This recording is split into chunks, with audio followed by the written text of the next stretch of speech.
दरम्यान या संपूर्ण घडामोडींवरती व्यापाऱ्यांच्या काय प्रतिक्रिया आहेत आपण जाणून घेऊया।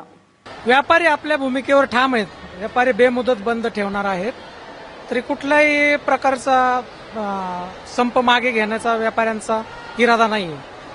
जोपर्यंत सरकार आपली भूमिका व्यवस्थित मांडत नाही तोपर्यंत व्यापारी हा संप कंटिन्यू चालू ठेवतील। शेतकऱ्यांच्या मालाचं नुकसान होतंय, दुसरीकडे प्रशासनाने आदेश दिले बाजार समित्यांना की जे व्यापारी संप कंटिन्यू करतील त्यांचे गाळे जप्त करा, याच्यावर आपली काय भूमिका? करू द्या ना। किती महाराष्ट्रातले किती जणांचे 34 लाखाच्या आसपास सर्व लायसन्स आहेत। किती जणांचे सरकार लायसन्स बंद करतील किंवा गाळे जमा करतील। दरम्यान नाशिकमधल्या शेतकऱ्यांच्या नेमक्या काय प्रतिक्रिया आहेत त्या देखील आम्ही जाणून घेतल्या। आता शेतकऱ्यांची आतोनात हाल होते, कारण त्यांनी 100-125 जाळी घेऊन आली तर ती विकणार कुठं? व्यापारी माल भरत नाहीये। त्याच्यामुळे आज सकाळपासून मी माल घेऊन आलेलो आहे। अगोग्या फक्त 10 जाळ्या विकल्या गेलेल्या आहे, तर एवढा माल आम्ही कुठं विकणार आहे?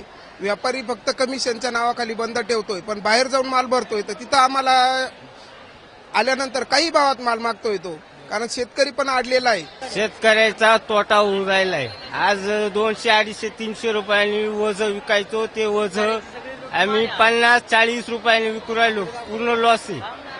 आणि कारल्याची जाळी 800-900 रुपये होती, ती कारल्याची जाळी आज 300-400 रुपयाला विकू राहिलोय। 20 रुपये मागू राहिले ही काकडी 900 रुपये भावाचा, मला 20 रुपये मागू राहिले। आज सर्वात मोठा फटका आहे शेतकऱ्याला। शेतकऱ्याचा पूर्ण लॉस आहे आज।